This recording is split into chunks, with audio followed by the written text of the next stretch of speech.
The projector starts, and so begins this episode of Movie Nights and Matinees, the podcast for people who enjoy movies from when we actually had to go to the movies. I'm your host, Bill Groves, and this is episode 26, Abbott and Costello Meet Biffle and Shooster, in which Jim Reed and I chat with a member of the 21st century's greatest comedy team of the 1930s, about one of the all-time classic comedy teams. Confused? Well... Who was it that told me I had oil in my backyard? Who was it that made me sell that phony stock to my friends? Who was it that ran away with the money? Who was it that made Mary mad at me? If you're getting tired of the who's, I got a what for you on second base.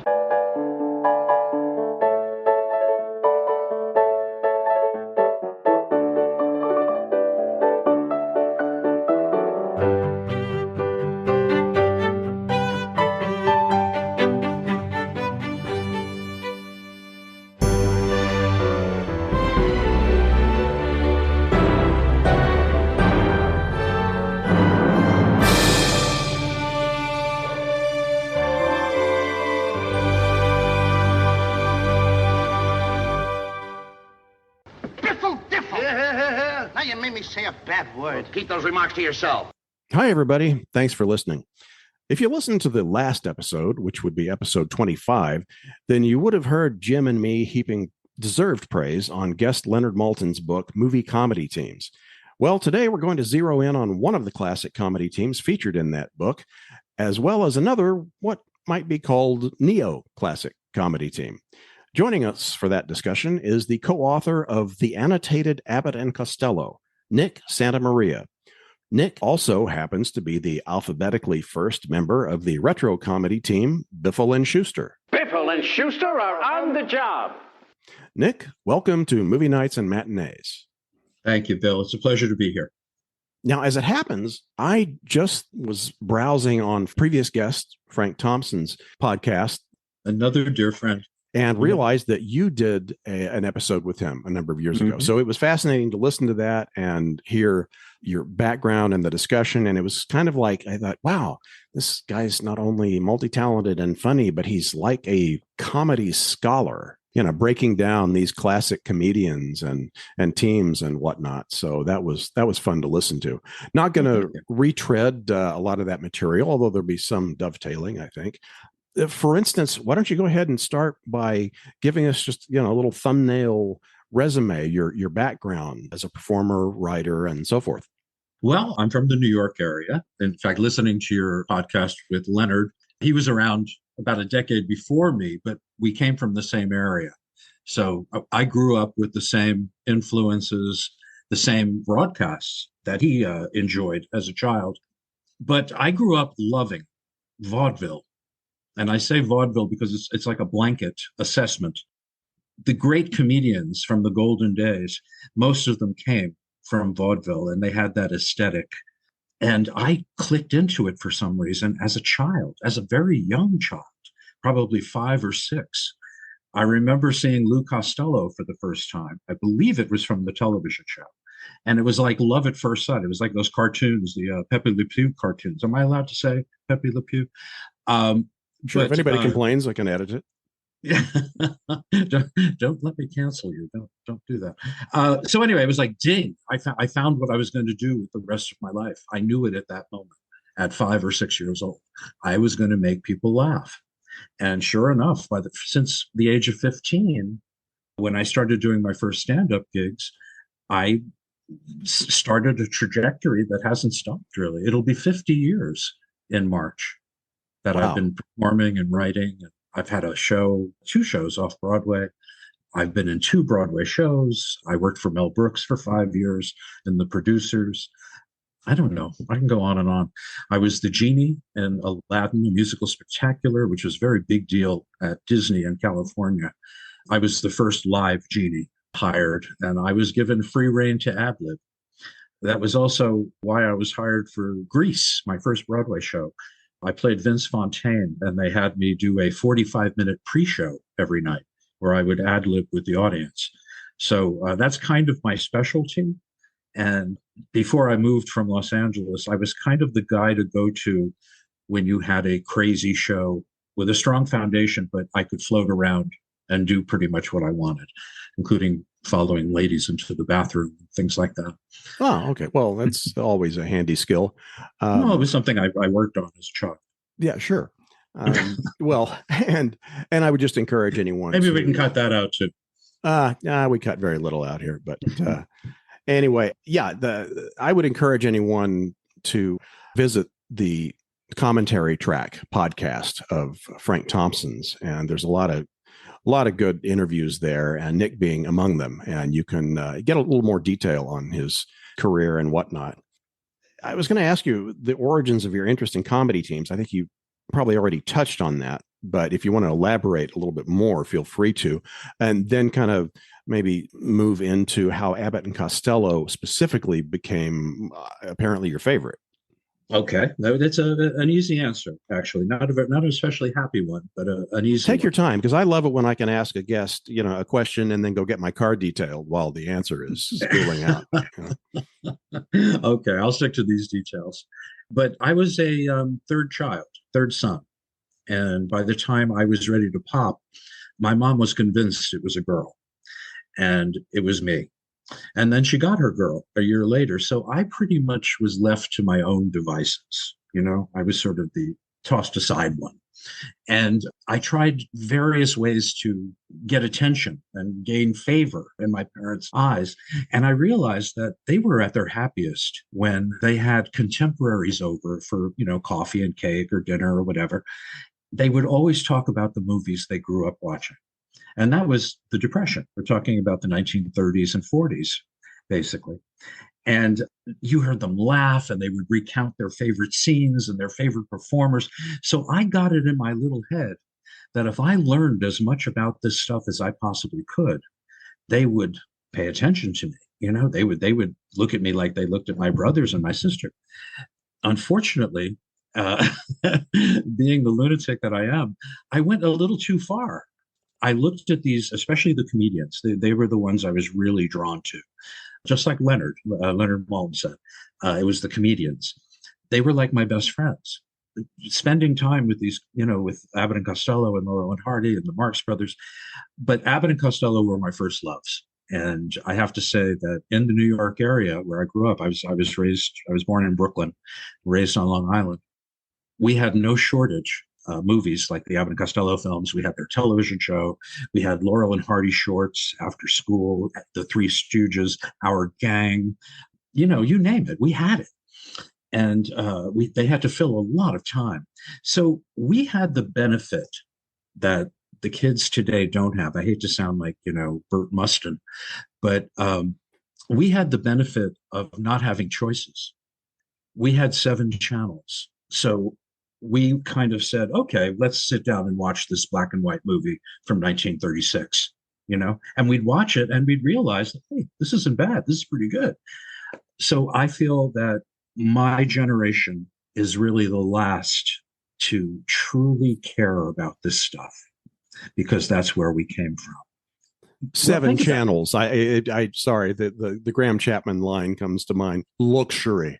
Yeah, Jim and I were in Tulsa. We had 3 channels, unless you counted NET, later PBS.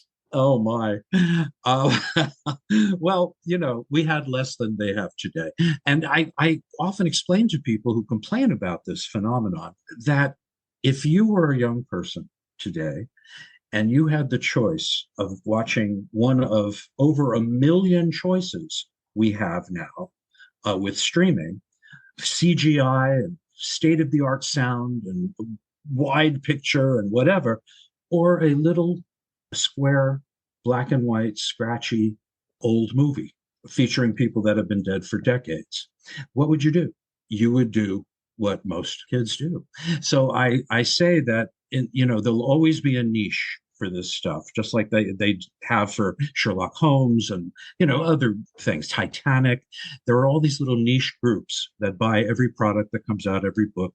That's what will be left. And it's almost what it is now. I hate to say it, but it's true. Well, if you grew up in the 60s and 70s like we did, even with our 3 channels, black and white films from the 30s and 40s were the staple on television. So we really had no choice but to get comfortable with it. That's the thing now is I find when I introduce younger people to really good black and white movies, and my go-to is always Laura. I always run. Oh, what a great Laura movie. for 'em.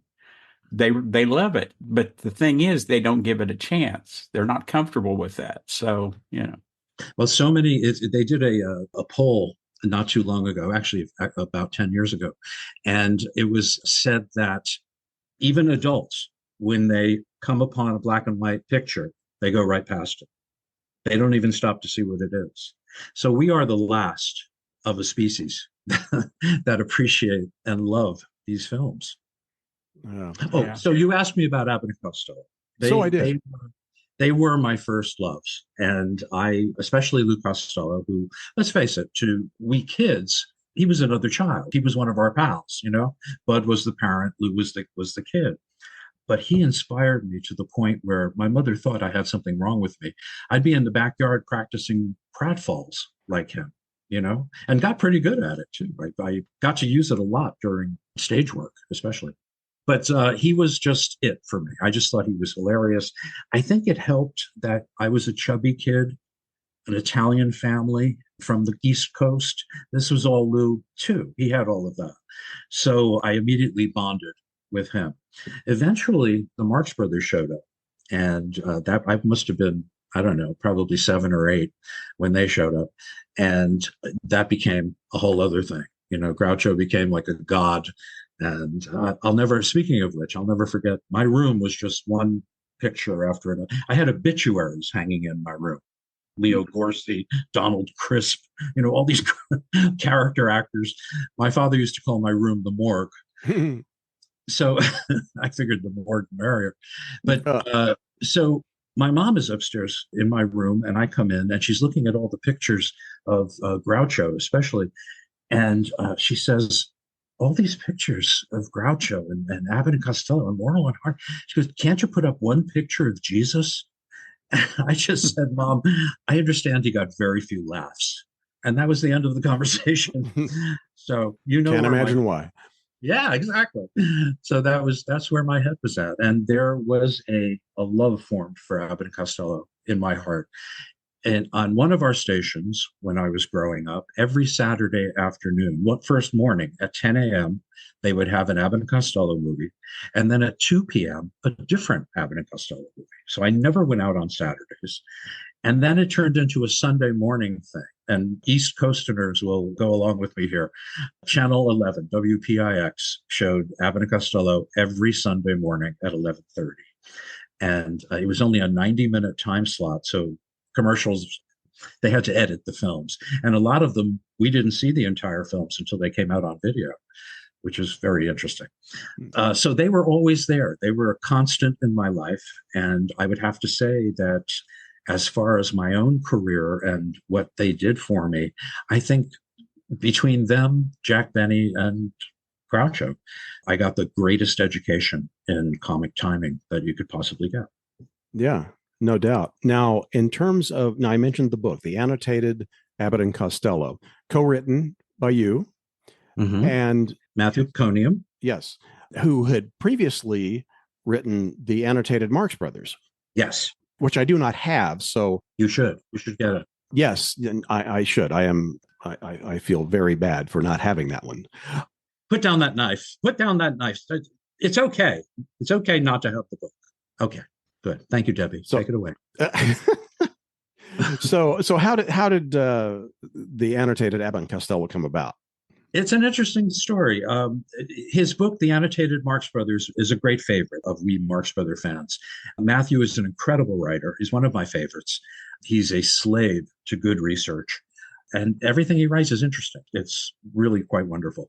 So I was a fan, and he has a web page, the Marx Brother Council.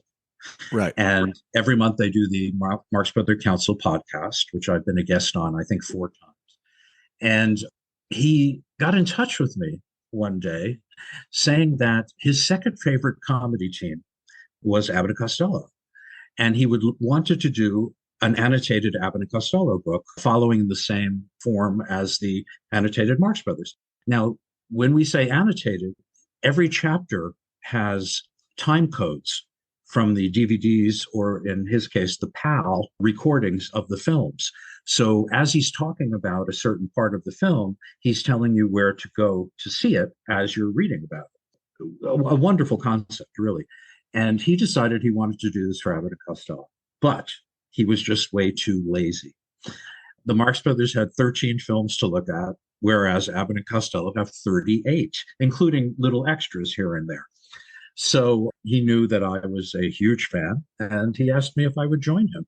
And I have to tell you, he was my ticket in, basically. I never wrote, I wrote a self-published book with Will Ryan, Shooster to my Biffle, and I'm very proud of it. It's a very good book. It's written by Biffle and Shooster, and it's Biffle and Shooster's Portable Guide to Proper Etiquette. I'm not sure where to get it now. It's quite the collector's item. There are also 5 on my bookshelf. You have one? Oh, yeah. Oh, Jim, how do you like that? Do you have any of the comic books? No, I don't. There are 5 comic books. Professionally done. And there's a compendium of all 5 that you could still get on Amazon.com. Anyway, my late wonderful partner, Will Ryan. So he got in touch with me and said, let's split up the movies. Let's both make up a list of the films we want to cover, and we'll see how many crossover, whatever. And it was not a problem at all. So you've got one book with 2 points of view. Basically, with him, like I say, it's just incredible research, a lot of pre-production stuff, things like that. Wonderful, wonderful, interesting stuff. And I come from more of a performer side, where I'm talking about what I'm actually seeing on the screen as I'm watching it, pointing out things that you may not get. And that's all annotated. And it worked out beautifully. McFarland Publishing did a beautiful job on printing up the book. I love the way it looks. And a lot of people have written, a lot of reviews have written that it's a definitive book. You don't need to go anywhere else. So very happy about it. Yeah, that makes sense. And you warned me. There's a lot in there. And so I have not been able to get through every word of it, but I've enjoyed reading what I have, and I really appreciate the format of it. And you mentioned the timings being in there so people can go right to a particular scene. And I also appreciate the fact that, as you say, you divided them up so that you did the main profile on some of the films, Matthew did the main profile on others, but whichever one you didn't do, your co-writer had some notes at the end of his own perspective. So I like that. And then so did I on his. Well, that's right. Yeah. Going both ways. Yeah. And then at the back, you've got something that's fun. The Ultimate Abbott and Costello Top 10, where you polled a whole bunch of people as to their top 10. You include yours, and Matthew includes his. And then you've got all kinds of other people, some of whom I'd not heard of, but you've got some prior guests from movie nights and matinees. You've got Joe Adamson, Paul Castiglia, Bob Furmanek, Leonard Maltin, a couple of well-known directors, Joe Dante and John Landis. So I thought that was fun. And Landis wrote the intro, the forward. Oh, that's right. Yeah. And then you have kind of the end result of throwing everybody's into the hopper and seeing, which 10 were the most highly ranked across the board. Yeah. An interesting concept, I thought. Yeah. Yeah. Getting everybody's top 10. And, some of the people that we asked, including Randy Scredfeld, they just weren't as familiar with the Abbott and Costello films. And I learned in writing the book that a lot of the fans, in fact, most of the fans, it seems, prefer the television show to the films because it cuts out the songs, it cuts out the young lovers and all that stuff. It just so happens that I love the songs in the movies. I love the entire experience of the movies. And I'm one of those people that believes that you can't watch an old movie with a modern sensibility. You have to put yourself in that seat during 1942 while you're brothers overseas and you're watching this film. It's the only fair way to watch it. So I have no problem. Yeah, I'm a big Andrew Sisters fan. So Oh yeah. And how about Martha Ray and Joan Davis and William Bendix and all these great character people? It's just so much fun. Yeah, well, in leading up to this, I watched some that I had not seen before. And unfortunately, a lot of the ones I had seen, it's been a long time since I've seen them, so I don't have the most vivid memory. But I thought I had seen Pardon My Sarong, but it turns out I had not. And I loved the musical number with the ink spots in there that leads into that amazing dance routine. Tip, tap, and toe. Exactly. I'm thinking, okay, it's like if the Nicholas brothers had a third brother, if they were on that there. table with their sliding around on the tabletop. Yeah, it's just one amazing of my to watch. favorite. I always say it's my third favorite dance routine of all time on film, behind the Nicholas brothers and Astaire. Astaire is, I can name 10 that Astaire did. Oh, sure. But yeah, wonderful stuff. I'm just concerned because it's so easy to talk to you and have you give a great explanation of these things with a lot of depth and insight. So I'm probably going to have to cut some of the stuff that I thought we'd be talking about. I mean, I was thinking, okay, basic history of Abbott and Costello, how they became a team, but I don't want to miss other more interesting stuff, quite frankly. May I suggest something along those lines? Sure. The very first episode of our brand new podcast, Abbott and Costello Meet the Podcast, it's on all the major platforms. Listen to episode 1 and you will learn every last detail about how they got together and their early lives and all of that. Fantastic. That saves some time here that we can use in other ways. Now, you mentioned about the adult-child relationship earlier, and this is something that you talk about in the book between Abbott and Costello. And I'm just wondering, I think I have a sense of it, but just for you to explain how that differs from, say, Laurel and Hardy or later on Martin and Lewis. Yeah, that's a great question, by the way. Thank you. Good night, everybody. Good night, everyone. My work is done. Oh. This is work. So anyway, Bud and Lou, basically, Lou was a man-child and Bud was the abusive parent, basically, slapping him around and pushing him into dangerous situations and what have you. So I always said that. He was the abusive parent and Lou was the mischievous and somewhat innocent child. His actions matched that baby face he had. That was his number one asset as far as I was concerned. But anyway, when you compare that to Laurel and Hardy, I always considered them in two ways. One is that Stan was from outer space and Ollie found him and just spent the rest of his life trying to figure out and explain where Stanley comes from and why he does what he does. The other thing is I find them, when I watch them, and 90% of their films bear me out, they're like a married couple, with Ollie as the woman, the wife, who cares about what other people think about them. You know what I mean? He's got the ego. He wants appearances to be great, in front of other people. Stan couldn't give, what. He just couldn't. He has no ego. So Ollie always pays because he has the ego. But they come off as a domineering wife and a clueless husband, as far as I'm concerned. They even sleep together. Martin and Lewis, interesting about that. I look at them basically as a nightclub duo. I'm not crazy about any of their films. I think there's a couple that are enjoyable, especially the last ones, I think, Artist and Models and... That's my favorite. Or Hollywood or Bust, I think, is fun too. Even though you knew they were hating each other while they were making it. But I think that I look at, and I say this in the book, I look at Martin and Lewis as two really talented performers in an uncomfortable situation. If you watch these are my favorite Abbott and Costello TV shows, by the way, are the Colgate Comedy Hours, the live shows they did. I like it much better than their filmed television show. I guess as a performer, it just makes more sense to see them working live. But Martin and Lewis, Dean during the sketches, unless he's like throwing the script away and just laughing along with Jerry, he looks uncomfortable. He's not Bud Abbott. They try to write him that way, pushing Jerry around. He gets the good steak while Jerry gets the hamburger, that kind of thing. And it doesn't work for Dean. I don't buy it. I just don't buy it. And Jerry's like all over the place. And Jerry's playing more for Dean than for us, basically. I have this theory that he was in love with Dean. And Dean just couldn't handle it. An author friend of mine who's passed away since has kind of borne me out on that.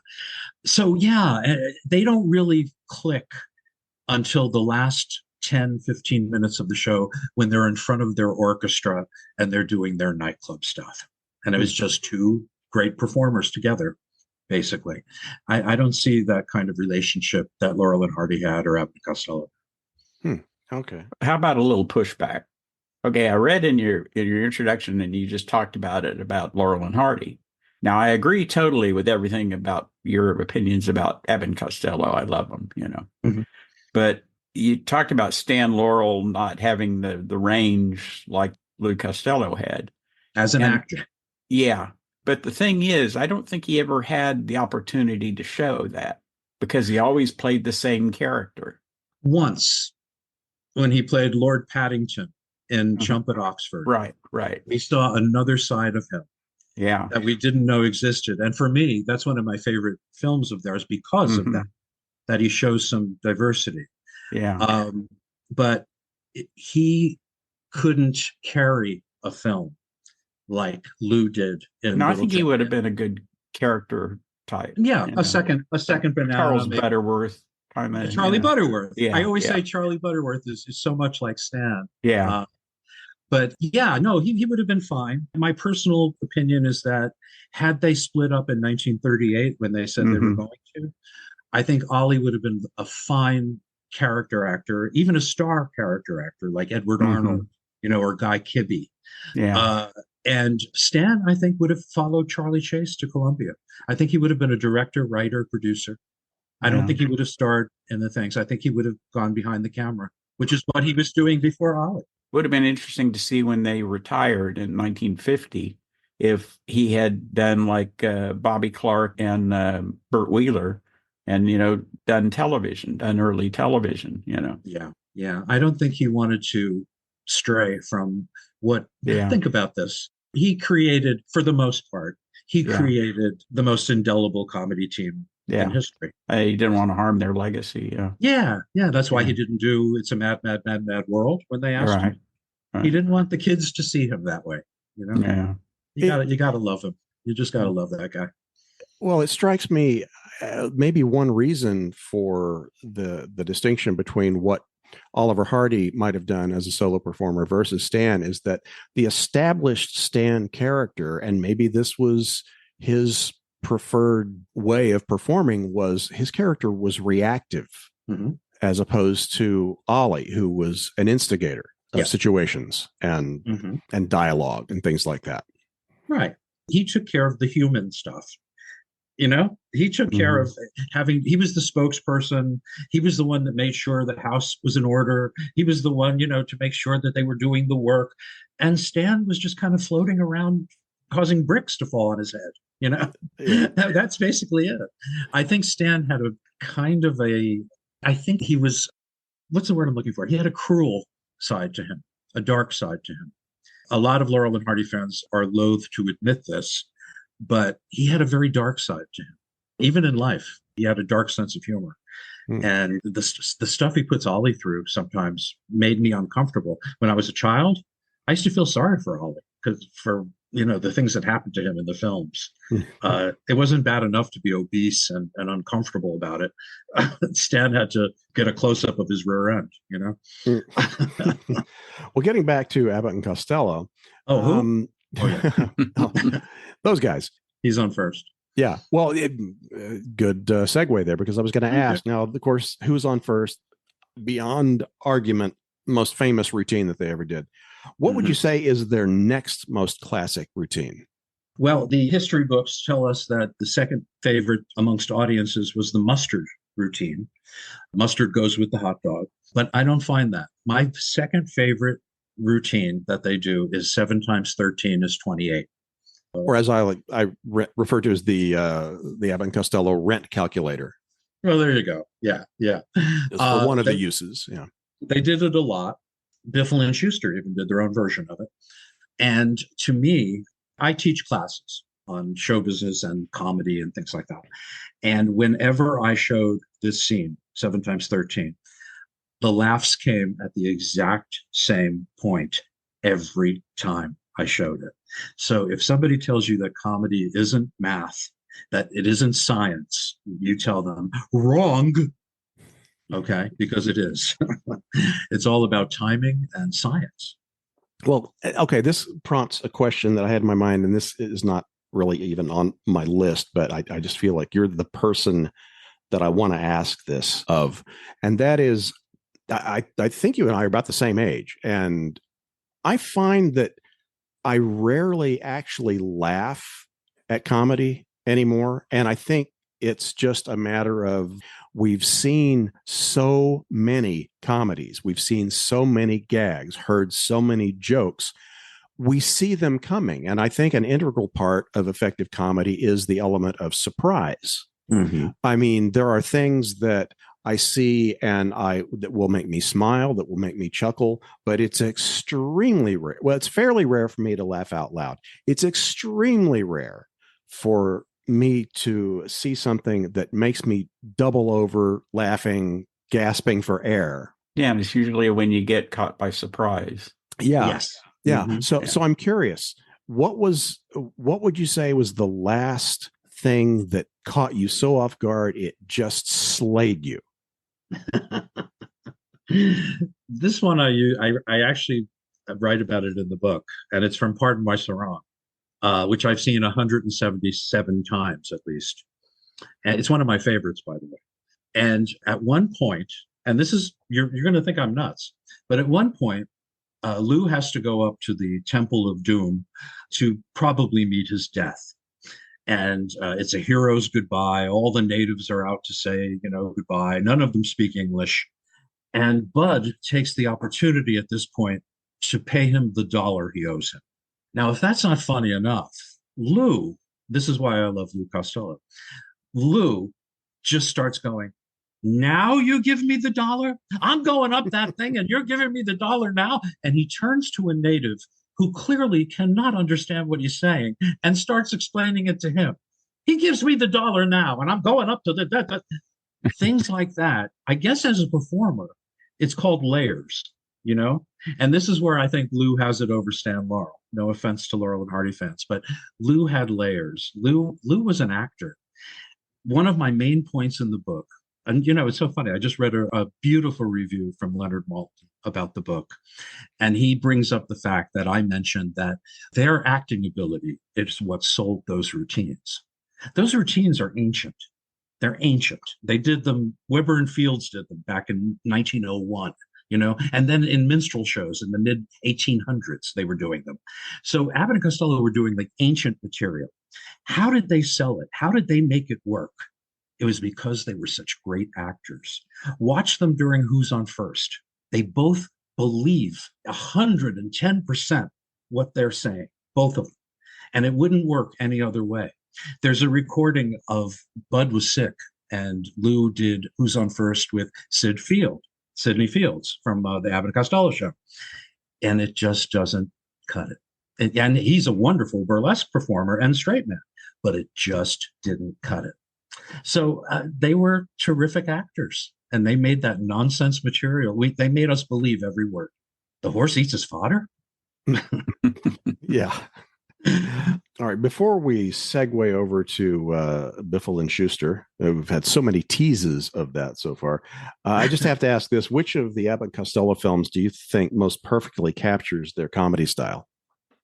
That's a very good question, and it's subtle because my first thought is to say their best movie is Abbott and Costello Meet Frankenstein, which is my favorite, and won the best in our top 10 contest as well.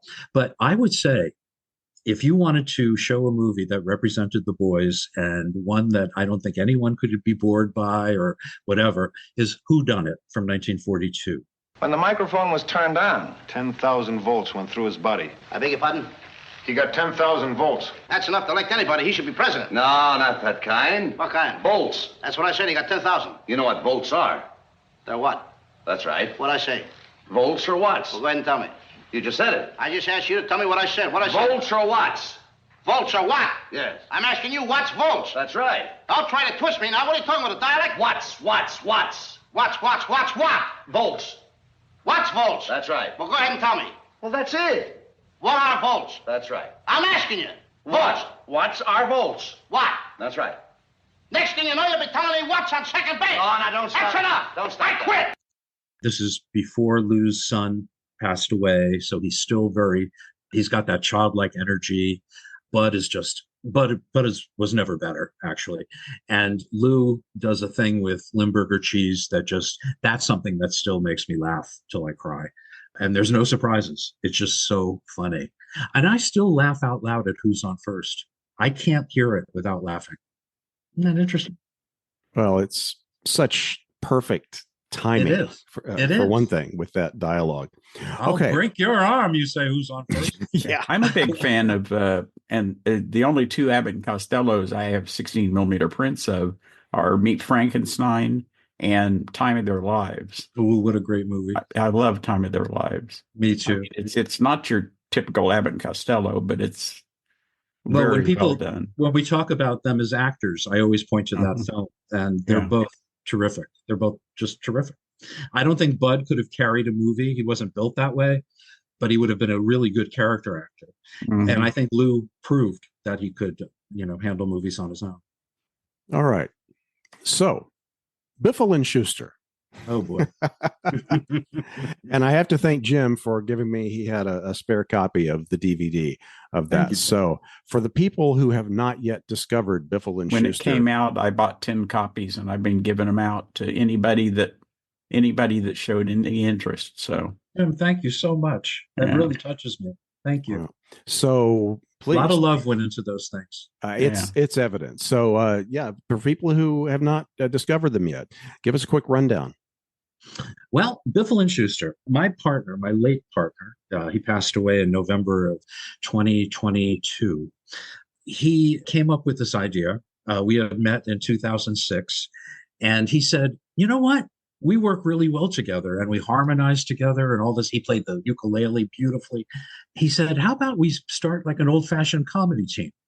And I said, well, fine, but what would we do with it? What would we do with the comedy team from the how did you meet? I mean, what was the circumstances where you teamed together with? I was living in Los Angeles, and I had met a young lady by the name of Rusty Frank, who is one of the top tap dancers and top tap dance historians in the country, if not the world. And I met her at a concert one night, and we hit it off as friends. She invited me over one day, and she said, I invited another friend over, and I think you two would hit it off.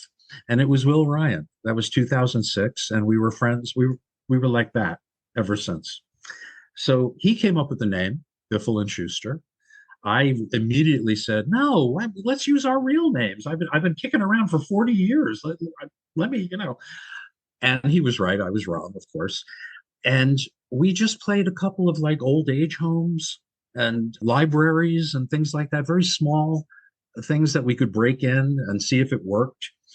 And eventually we just kind of forgot about it. And one day on Facebook, I posted a picture. We had taken some publicity pictures of the two of us. And there was one of us bursting through a picture frame with big smiles and our hats on and everything. And I posted it on Facebook, and Michael Schlesinger, an ex-studio executive, worked for everybody from MGM to Sony and all that, Columbia. He wrote, it's a frame-up. And then I wrote back, hey, that sounds like a short subject. That sounds like a short title. And he wrote back, well, why don't you write one? And I said, okay, I'll write a synopsis. So I wrote a synopsis about Biffle and Shooster delivering this famous painting during a society party. And of course, all kinds of things happened, blah, blah, blah. He wrote back immediately and said, too expensive. There's no way that could be done. Let me take a shot at it. The next thing I knew, I was walking into a studio. There was Joe Dante blessing us, blessing our experience. What a wonderful guy he is. And we did our first Biffle and Shooster. And this was like 2012. And that was called It's a Frame Up. And it's on the DVD. And it has some Abbott and Costello type dialogue in it. On purpose. Yes. We do that tuna fish oil. The oil and water. Yeah. Yeah. Okay, now what? Oh, don't worry. It's very simple. There are two kinds of paintings, oil and water. Oil and water? You mean like salad dressing? Oh, no. Yeah, Thousand Islands. An island's got to be surrounded by water. Will you stop? Suppose they find oil on that island. Forget about the islands. We're not talking about an island. We're talking about a medium. A medium? You mean she could tell my future? No, not that kind of medium. A medium is like oil or water. There you go. Back to oil and water again. Next thing you know, you'll be talking about tuna fish. What are you babbling about? Well, don't they pack tuna fish in oil and water? Or. They pack tuna fish in ore? No! Oil or water. Forget about the tuna fish. That is not a medium. Oh, of course not. A tuna fish can't tell my future. You won't have a future if you don't shut up. Well, stop trying to confuse me. I don't have to try. And I have to tell you that, this was a one-shot deal, and it was the most fun I ever had in 40 whatever years at that point. 2 dreams came true. I starred in a film, and I got to be a comedian from the 1930s. I mean, what more could I ask, possibly? So we did this film. It was edited. I hated it at first, and then actually grew to love it. That's so weird when that happens. And a few years later, Michael Schlesinger, God bless him, calls up and says, I wrote 4 more. I'm like, what? He goes, yeah, we're gonna shoot them. I booked the studio for 5 weeks, and we've got some good people going in, and blah blah blah. So we got enough for a feature. He wanted to put it together as a feature, like the Biffle and Shooster Laugh-O-Rama, but could find no distribution. And I have to tell you that one of the questions you sent over was, how did you get those people, the famous names in the shorts? Robert Picardo, H.M. Winan. But Robert Forster was at the Academy of Motion Pictures when Michael showed It's a Frame Up, so it would be considered for an Oscar for Best Short. And so it didn't happen, of course. But Robert Forster approached him afterwards and said, I enjoyed that so much. If you ever do another one, please let me know. I'd love to do it. And sure enough, he co-starred in the Biffle murder case with HM and the whole gang, a lot of fun. I love how y'all did like an example of just about everything, like example of early color and a horror film, and That's right. And Cinecolor. Yeah. The Vitaphone short. Yeah, a Vitaphone. The Cinecolor was actually, it took them forever to get that down, because that's a specific look, Mm-hmm. For me, the highlight of shooting the entire thing was getting to do Slowly I Turn with the girls. That was an honor. Let me put it that way. That's terrible. Leaving you on your wedding night. Where were you honeymooning? Niagara Falls? Niagara Falls! Slowly I turn. Ooh. Step by step. Lady, what's the matter? Inch by inch. What are you, crazy? Oh, Hey, watch the book. What are you, a judge? Hey! Oh, no, And no. that's what I'll do if I ever see him again. Yeah, that was the short Schmoboat, and Yes.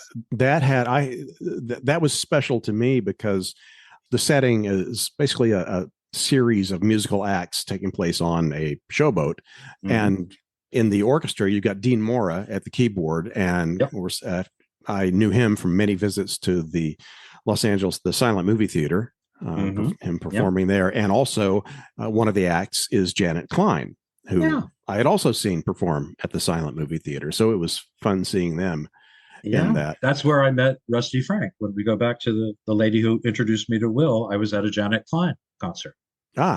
All right.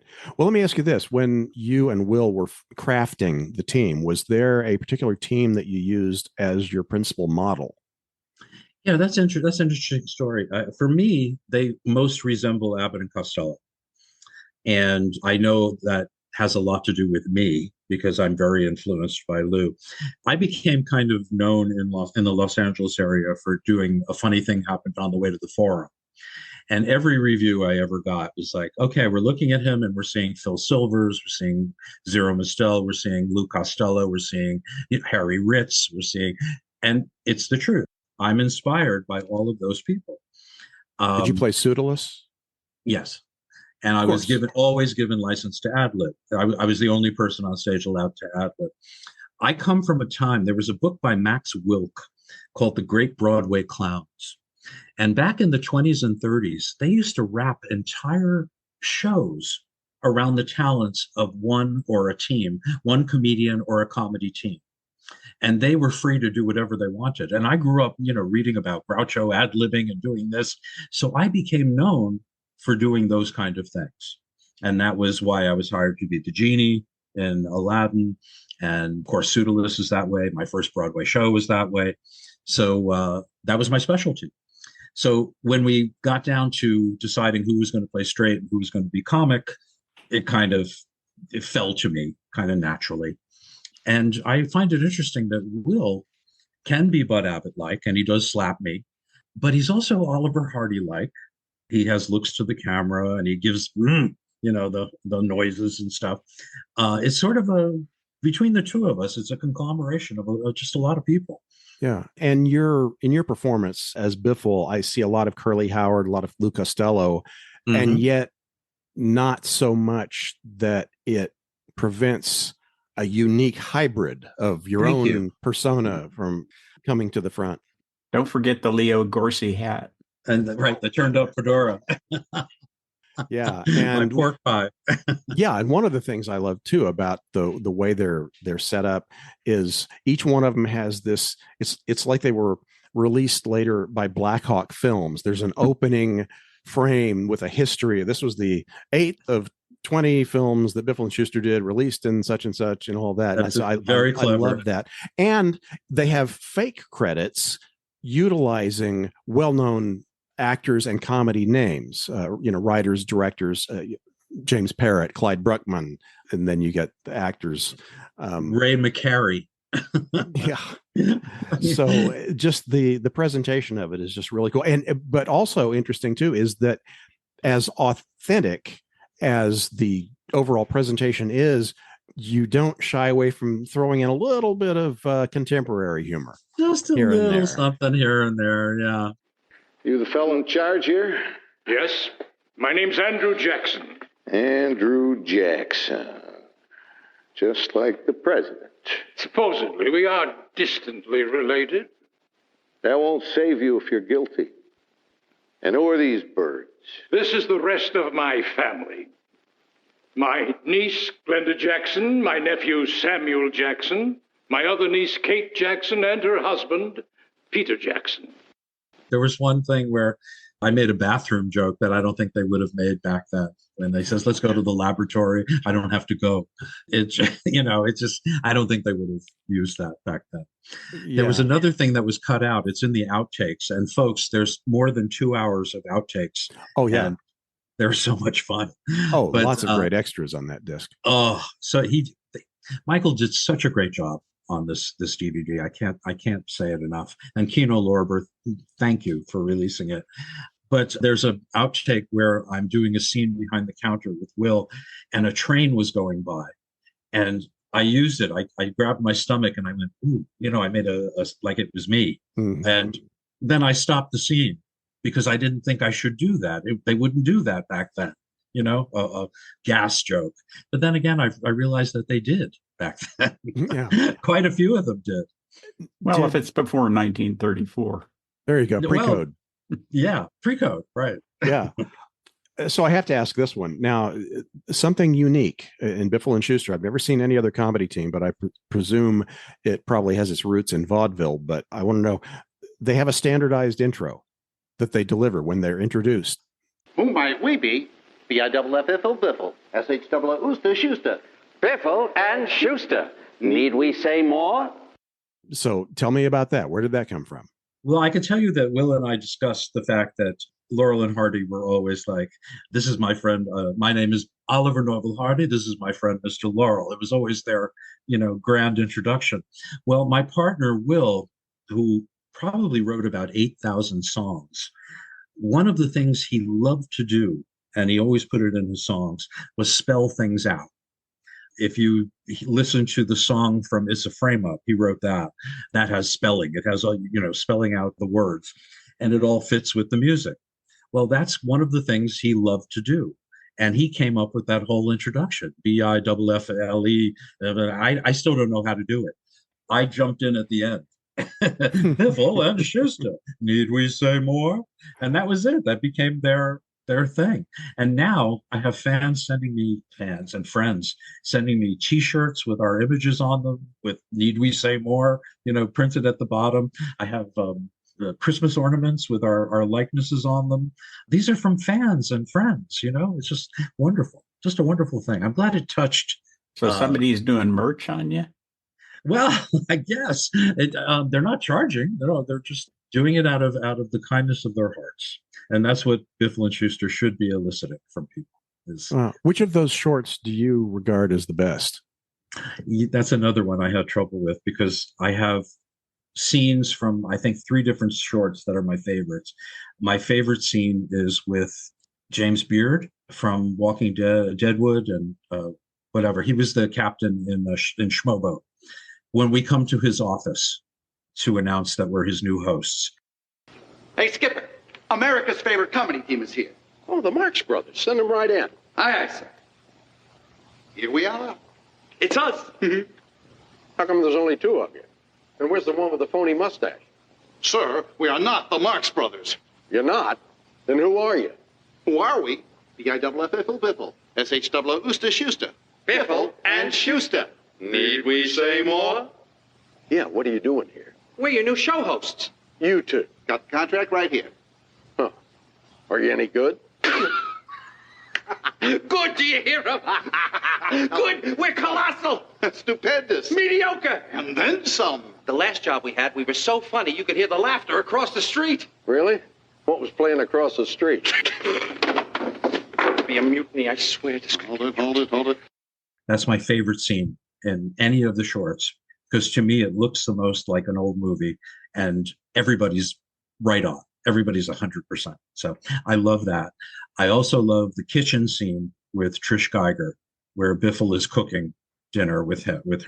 In drag. That's another one of my favorites. And I love Slowly I Turn from Schmobo. So maybe Schmobo is my favorite. That seems to have most of my favorite things. And my buddy is featured. Will is featured singing one of his songs, Sand, which is really good. But it's probably like which is your favorite kid kind of question. Yeah, it kind of is. It kind of is. Yeah. So what's the overall response been to that whole project?